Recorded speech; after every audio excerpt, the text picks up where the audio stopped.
안녕하세요. 더 K 크리에이터 2기 신교입니다. 저는 오늘 메타버스 플랫폼에 대해서 알아보려고 하고요. 지금 보이시는 이런 아바타 캐릭터를 활용해서 영상을 준비해 보았습니다. 그럼 함께 메타버스 플랫폼은 어떤 것이 있고 메타버스의 정의는 또 어떻게 내릴 수 있는지에 대해서 한번 얘기 나눠 보겠습니다. 흔히 메타버스라 하면 현실 세계와 같은 사회, 경제, 문화 활동이 이루어지는 3차원 가상 세계를 일컫는 말로 쓰이고 있고요. 처음 이 용어가 등장한 것은 1992년 미국의 SF 작가 닐 스티븐스의 소설 스노우 크래시에 등장했다고 합니다. 메타버스는 가상, 초월 등을 뜻하는 영어 단어 메타와 우주를 뜻하는 유니버스의 합성어로 앞서 설명드린 것과 같이 현실 세계와 같은 사회, 경제, 문화 활동이 이루어지는 3차원의 가상세계를 가리킵니다. 특히 이 메타버스는 초고속, 초연결, 초지연의 5G 상용화가 이루어지면서 가속화가 됐고요. 2020년 전 세계를 강타한 코로나 팬데믹 상황에서 더욱 확산되기 시작했습니다. 이제 메타버스에는 가상현실이라고 일컬어지는 VR 기술과 증강현실로 알려진 AR 기술, 그리고 이 두 개가 합쳐진 혼합현실 기술들이 구현되는 기술로 활용되고 있고요. 최근에는 이제 XR이라고 해서 확장현실의 기술까지도 반영되어서 더욱 확산되고 있는 추세입니다. 그럼 메타버스에 대한 정의는 이 정도에서 마무리를 해보고 본격적으로 지금 한국에서 혹은 전 세계에서 가장 많이 사용하는 메타버스 플랫폼은 어떤 것이 있는지에 대해서 한번 알아보겠습니다. 로블록스에 대해서 알아보면 미국 초딩의 놀이터로 불린다고 해요. 이 말은 이제 많은 미국의 초등학생들이 이 로블록스 플랫폼을 이용해서 다양한 경험을 하고 있는 상황이고요. 현재 한국에서도 초등학생들 사이에서 굉장히 큰 인기를 얻고 있는 플랫폼이 바로 이 로블록스입니다. 이번에 알아볼 플랫폼은 게더라는 플랫폼입니다. 한국에서는 게더타운으로 많이 알려져 있습니다. 처음 알려진 부분은 연세대학교 동아리 박람회에서 많이 알려졌다고 하고요. 이제 메타버스 기반의 가상 오피스 겸 화상회의 플랫폼입니다. 그러니까 지금 비대면 언택트 이제 가상 오피스 공간에서 가장 많이 사용되는 플랫폼이 이 게더라는 플랫폼이고요. 가상 오피스뿐만 아니라 여러 가지 행사나 컨퍼런스 등의 모임에서도 현재 많이 사용되고 있는 플랫폼입니다. 이제 25명까지는 무료 버전으로 사용할 수가 있고요. 그 이상은 유료로 사용할 수 있는 플랫폼입니다. 다음으로 알아볼 메타버스 플랫폼은 네이버 Z에서 운영하는 증강현실 아바타 서비스 메타버스 플랫폼인 제페토입니다. 제페토와 관련해서는 홈페이지를 보면서 설명을 해드리겠습니다. 제페토 웹페이지입니다. 제페토에 대해서 홈페이지를 통해 알아보면요. 크리에이터들을 위한 제페토 서비스를 현재 지원해주고 있고요. 지금 보시는 것처럼 스튜디오 아이템 판매량은 6,800만, 크리에이터는 230만, 가입자 수는 3억 이상 가입했다고 합니다. 제페토 플랫폼의 특징을 보면 이제 아이템과 관련해서는 모자부터 신발까지 모든 부위의 패션 아이템들을 손쉽게 제작하여 판매할 수 있는 장점이 있고요. 또 이제 월드와 관련해서는 수많은 인원이 입장할 수 있는 가상 공간을 전문적으로 제작할 수 있습니다. 또한 라이브 방송이 가능하기 때문에 다양한 컨퍼런스 및 행사 등을 제페토에서 진행할 수 있는 게 특징입니다. 다른 메타버스 플랫폼과는 다르게 제페토의 경우는 여러 브랜드와 협업을 많이 해요. 그래서 다양한 수익 창출이 가능하다는 것이 제페토의 특징 중 하나입니다. 다른 메타버스 플랫폼과는 다르게 제페토의 경우는 여러 브랜드와 협업을 많이 해요. 그래서 다양한 수익 창출이 가능하다는 것이 제페토의 특징 중 하나입니다. 이렇게 이제 짧게 제페토에 대해 알아봤고요. 이번에 알아볼 메타버스 플랫폼은 GEP, 잽이라는 메타버스 플랫폼입니다. 내용을 보시면 알겠지만 모두를 대상으로 한 메타버스 플랫폼을 강조하고 있습니다. 현재 보고 있는 플랫폼이 GEP, 잽이라는 메타버스 플랫폼이고요. 게더타운하고 비슷하게 생겼습니다. 그래서 지금 여러 기업들과 협업해서 다양한 메타버스 공간을 지원해주고 있고요. 잽의 특징을 보면 이런 특징들이 있어서 많은 이용자들이 사용하고 있습니다. 이제 실시간 리액션 기능이 있고요. 파워풀한 인베디드 기능이 있어서 스크린샷을 촬영하거나 유튜브를 함께 시청하는 등의 활동이 가능합니다. 또 화이트보드 등을 이용해서 강의 등에 활용할 수가 있고요.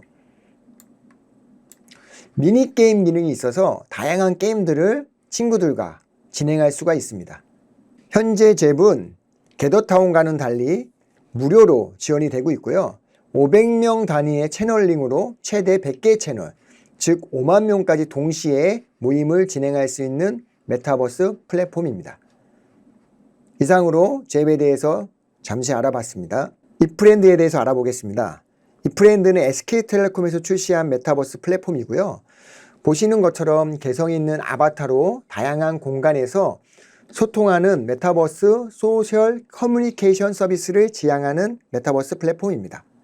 지금 보시는 화면은 이프렌드 홈페이지 화면이고요. 지금 보시는 것처럼 다양한 모임들이 계속 진행되고 있습니다. 그래서 이러한 모임이나 미트업들을 통해서 사회 활동을 할 수가 있습니다. 친구를 사귀거나 교류할 수 있는 장점이 있고요.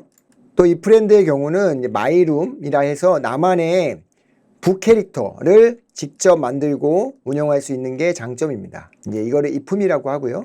이프렌드의 가장 큰 장점은 여러 가지 모임들을 직접 만들고 쉽게 공유할 수 있다는 게 장점입니다. 지금 보시는 것처럼 샘플로 제작된 여러 가지 공간을 활용할 수가 있고요.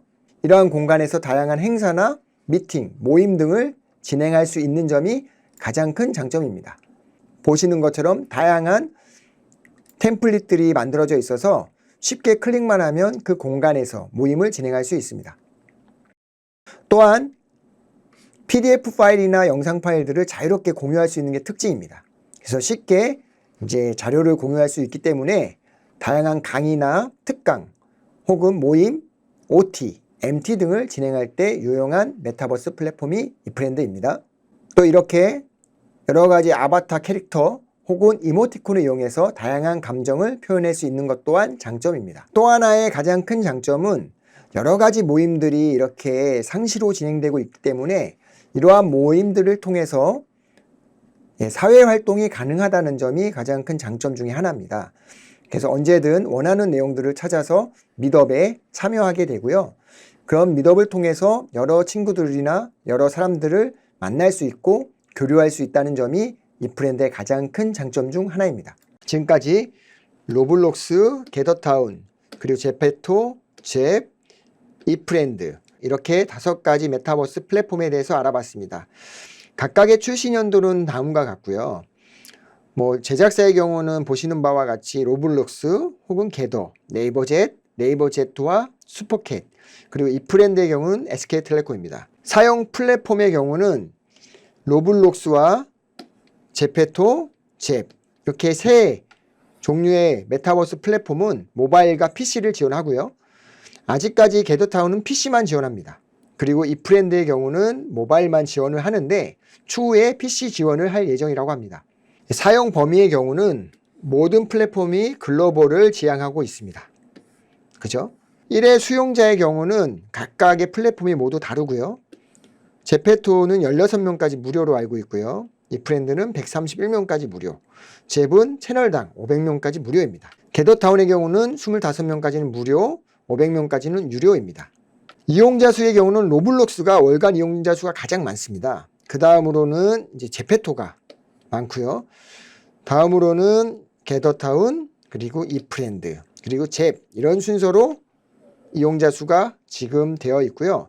누적 가입자 수의 경우는 현재 제페토가 가장 많습니다. 그 다음에 로블록스고요. 그 다음이 이프렌드, 게더타운, 그리고 제부로 구성되어 있습니다. 누적 가입자는 제페토가 가장 많지만 가장 많이 사용하는 플랫폼은 현재 이제 로블록스입니다. 다음 내용을 보시면 주요 기능은 교육과 게임, 라이브 행사 등에서 많이 사용되고 있습니다. 로블록스의 경우는 이제 글로벌 최대 이용자를 보유하고 있고요. 게더타운은 이제 재택근무에 가장 적합한 오피스 환경을 제공하고 있습니다. 제페토의 경우는 다양한 협업과 홍보가 가능한 게 특징이고요. 잽의 경우도 이제 오피스뿐만 아니라 따로 설치를 하지 않아도 간단하게 URL로 접속할 수가 있는 게 장점입니다. 이프렌드의 경우는 소규모 모임이나 아바타 꾸미는 형태가 잘 되어 있어서 많은 이용자들이 사용하고 있습니다. 로블록스의 경우는 게임 형태로 주로 이루어졌다는 게 단점이고요. 메타버스와 게임의 중간 위치로 보면 좋을 것 같습니다. 게더타운의 경우는 그래픽이 아직은 2D와 2.5D 이렇게 지원을 하고 있고요. PC 환경만 가능하다는 것이 또한 단점 중에 하나입니다. 제페토의 경우는 수용 인원의 제한이 가장 큰 단점이고요. 잽의 경우는 2D 그래픽, 이게 가장 단점입니다. 그리고 아직까지는 인지도가 낮고요. 이프렌드의 경우도 이제 낮은 인지도와 함께 PC 지원이 지원되지 않는 것이 조금 단점으로 남아 있습니다. 마지막으로 주 사용 연령층의 경우는 로블록스의 경우는 주로 10대가 많이 사용하고 있고요. 게더타운은 20대에서 50대의 직장인, 제페토는 10대에서 30대, 잽의 경우는 20대에서 50대, 이프렌드는 10대에서 50대 정도의 연령층이 주로 사용하고 있습니다. 이상으로 로블록스, 게더타운, 제페토, 잽, 이프렌드 이상 5가지 메타버스 플랫폼에 대해서 간단하게 알아봤습니다. 감사합니다.